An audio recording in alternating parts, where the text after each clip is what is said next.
다양성의 차원에서 우리가 주목해야 할 두 나라의 영화를 살펴보겠습니다. 먼저 일본 영화입니다. 시장 규모는 다소 변화가 있지만 그 내용을 보면 안타까운 점이 많아요. 애니메이션에 대해서는 해당 분야에서 살펴보겠으니 여기에서는 다루지 않겠습니다. 하지만 원작에 너무 집착한 나머지 영화의 자체적인 창의성을 너무 소홀하게 생각하는 경향이 있다라는 점은 지적하고 넘어가겠습니다. 일본 영화는 1920년대, 30년대에 시작해서 패전 이후 1950년대부터 세계 영화계가 주목하는 작품들을 발표하기 시작합니다. 그 시기 일본 영화의 주요 전략은 명작의 변용입니다. 즉, 비교적 널리 알려진 작품들을 원작으로 삼아 영화를 제작하고 그것을 토대로 스토리텔링의 보편성을 확보한 뒤에 일본의 특성을 입히는 방식이에요. 여기에 해당하는 사례가 구로사와 아키라 감독입니다. 그는 1943년 감독에 입봉했는데 1950년 발표한 라쇼몽으로 이듬해 베니스 영화제에서 황금사자상을 수상하면서 세계적으로 알려집니다. 이 작품은 사실 아쿠타가와 류노스케의 단편소설 두 편을 하나로 묶어서 이야기를 구성했어요. 라쇼몽이라는 작품을 건 이야기로, 덤불속이라는 작품을 속 이야기로 활용합니다. 일종의 액자 소설 혹은 극중극의 형식이라고 할 수 있겠습니다. 사건은 덤불 속에서 일어납니다. 사무라이가 아내와 함께 숲길을 지나가는데 도적이 나타나 사무라이를 살해하고 아내를 겁탈합니다. 그런데 이들이 관청의 신문을 받는 중에 제각각 다른 이야기를 합니다. 도적은 사무라이를 결박하고 그 앞에서 아내와 관계하는데 그러자 아내가 두 남자 중 하나는 죽어야 한다라고 해서 정당한 결투를 벌였고 그 결과 사무라이가 죽었다라고 주장합니다. 아내는 겁탈당한 뒤에 도적은 도망쳤고 자신을 경멸하듯 노려보는 남편의 눈길에 이성을 잃고는 실신했는데 정신을 차려보니 남편 가슴에 칼이 꽂혀 있더라라고 주장합니다.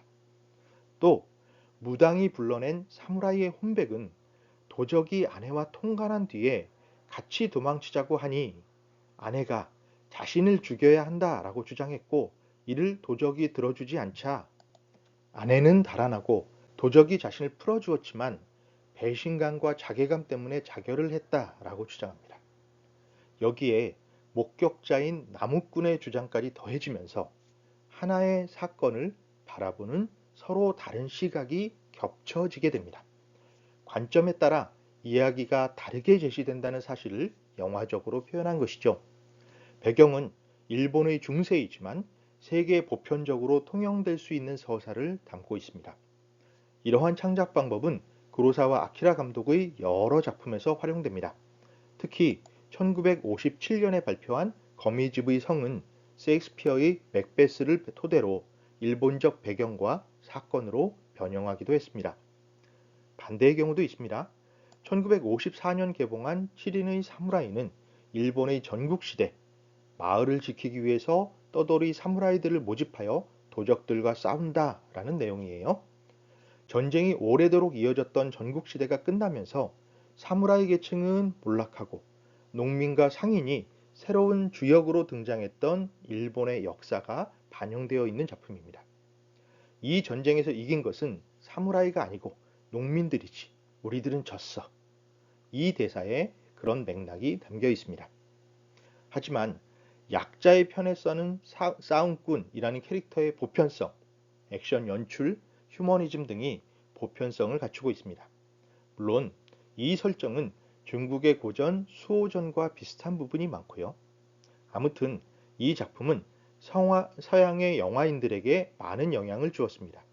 1960년 존 스터지 감독이 황야의 7인이라는 서부극으로 변형해서 총 4편까지 시리즈가 이어집니다.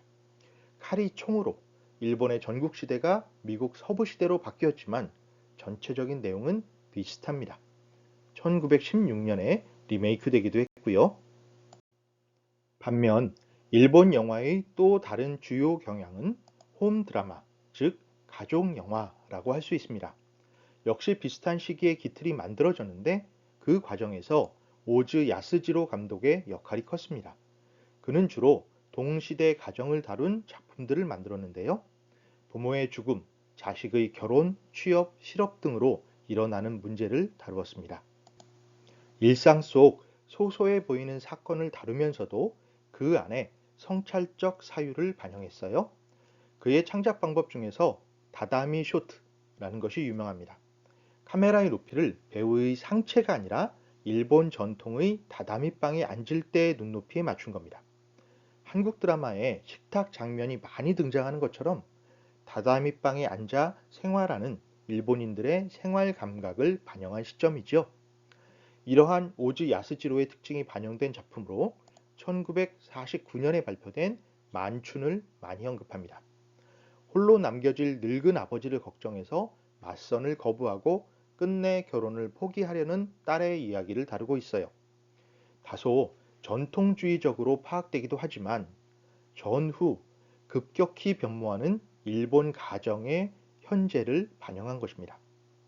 만춘이 그의 초기 대표작이라면 1953년 발표된 동경 이야기는 후기 대표작으로 평가받습니다. 2차 세계대전 이후 시골 도시에 살던 노 부부가 결혼하여 분가한 자식들을 만나기 위해 도쿄에 올라오는 이야기입니다. 정작 자식들은 노부부의 방문을 부담스러워하면서 바쁜 대도시 생활을 핑계로 소홀하게 대합니다. 하지만 전쟁 중에 행방불명된 셋째 아들의 아내, 며느리만은 시부모를 성심껏 모시죠. 도쿄에 다녀온 이후 시어머니가 쓰러지고 끝내 유명을 달리하게 되는데 시아버지는 아내의 유품을 며느리에게 건네줍니다. 이 작품은 현대화, 산업화 과정에서 가족 관계가 친척을 포함한 대가족에서 핵가족으로 변화하는 상황을 담담하게 그려냅니다. 상실되어가는 가족 간의 유대를 섬세하게 다루었다라는 평가를 받고 있어요.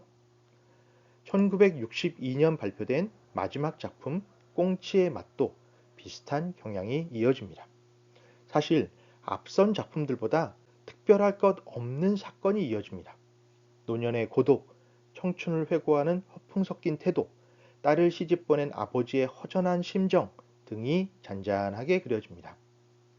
오즈 야스지로 감독의 사유, 영화관, 에세이를 묶은 책 제목이 꽁치가 먹고 싶습니다 라는 제목이라는 사실도 재미있죠. 관심이 생긴 학생이라면 한번 읽어보시기를 권합니다. 이러한 일본식 홈드라마의 전통을 계승하고 현대적으로 표현한 감독이 고레에다 히로카츠입니다. 본래 다큐멘터리 연출가로 활동했는데 이런 특징이 반영돼서 그가 제시하는 가족 이야기는 한결 사회적이고 객관적인 거리도 철저하게 유지되고 있습니다. 초기작에 속하는 2004년 영화 아무도 모른다는 실제 일어났던 아동 방치 사건을 소재로 하고 있어요. 서로 아버지가 다른 아이들 4명을 두고서 엄마가 집을 나가버립니다. 장남은 이제 겨우 12살. 당연히 이 아이들은 점점 힘든 상황에 빠져들 수밖에 없습니다. 일반적인 영화라면 그 아이들을 구해주거나 동정어린 시선을 보이겠지만 고레에다 히로카츠는 그러지 않습니다. 철저하게 거리를 유지하면서 그들의 생활을 전달하기만 해요. 마치 영화의 제목처럼. 물론 그의 모든 작품이 이렇게 서늘한 것은 아닙니다. 2008년 걸어도 걸어도와 그 연속선상에 있는 2016년 작품 태풍이 지나가고에는 가족의 여러 면모가 더해지고요. 2011년 진짜로 일어날지도 몰라 기적, 2013년 그렇게 아버지가 된다, 2015년 바닷마을 다이어리는 다소 선명하게 갈등 해소와 화해를 다루기도 했습니다. 하지만 그렇다고 해도 고레다 히로카츠 감독은 그저 막연하게 가족의 소중함을 전달하지 않습니다. 어떻게 표현되더라도 사회적 문제와 가족의 문제가 서로 연결되어 있습니다. 2018년 칸 영화제 황금 종려상 수상작인 어느 가족이 대표적인 사례입니다. 좀도둑질과 일용직으로 살아가는 혈연이 전혀 섞이지 않은 이들. 하지만 나름의 가족을 이루면서 살아가는 이들이 부모에게 방치당한 이웃집 아이를 지키려 한다라는 이야기예요. 감독은 사회의 중심에서 밀려난 이들을 보이지 않는 사람들이라고 설명합니다. 이처럼 가족 아닌 사람들이 가족을 만들 수 있는가? 더 나아가 진짜 가족이란 무엇인가? 인간이 가족을 형성한 이후 끊임없이 반복되었던 이 물음을 한 번쯤이라도 떠올려 본 사람이라면 고레다 히로카츠 감독의 영화를 감상하기를 권합니다.